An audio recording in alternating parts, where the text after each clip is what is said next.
And so James is telling us, live your life in such a way that you persevere, knowing that the blessing is coming in Jesus Christ. In the meantime, you will suffer, but persevere.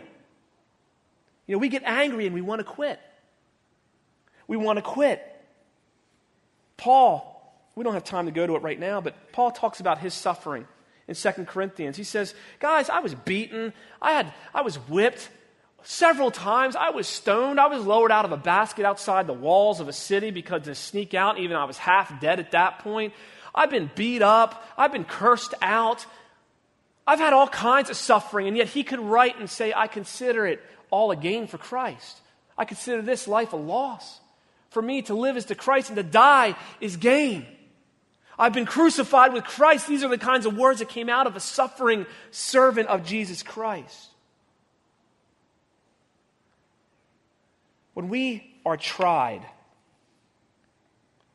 we suffer.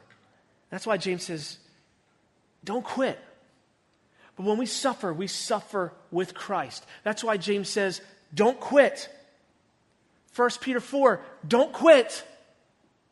You're suffering with Jesus and he's suffering with you. Don't quit. Be like Jesus in this. Jesus steadfastly set his face on the cross. Nothing could stop him. Why? What made it so that nothing could stop him? What made Jesus do it? What made him allow himself to be hung on a tree? Love.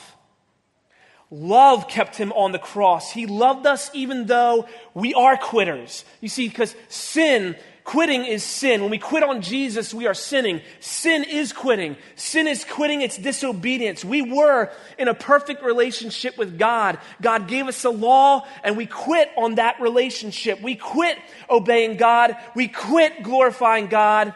We quit enjoying God, and what was the result of that? The result was our desperation, wars, sickness, murder, adultery, broken relationships, rebellious children, depression, loneliness, death, eternal separation from God. All of a sudden, there was this unfinished business, and yet God did not and he would not leave his children in sin and despair. He promised that he would redeem us. Even though we quit, God did not quit. He didn't start over, but rather he unfolded his plan of redemption. And because of his love for us, he became a man. He sent himself. Jesus lived a perfect life and he did not quit.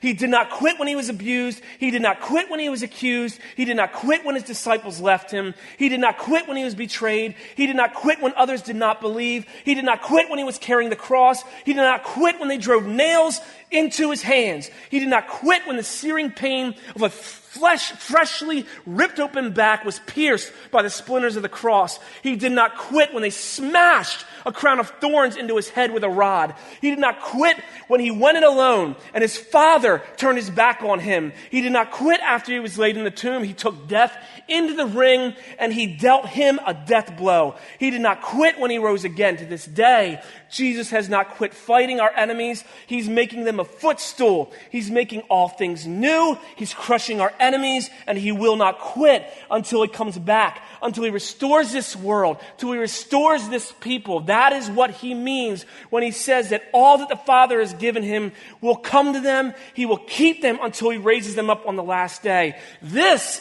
is the hope, guys, that James gives us. This is why he tells us, you don't quit.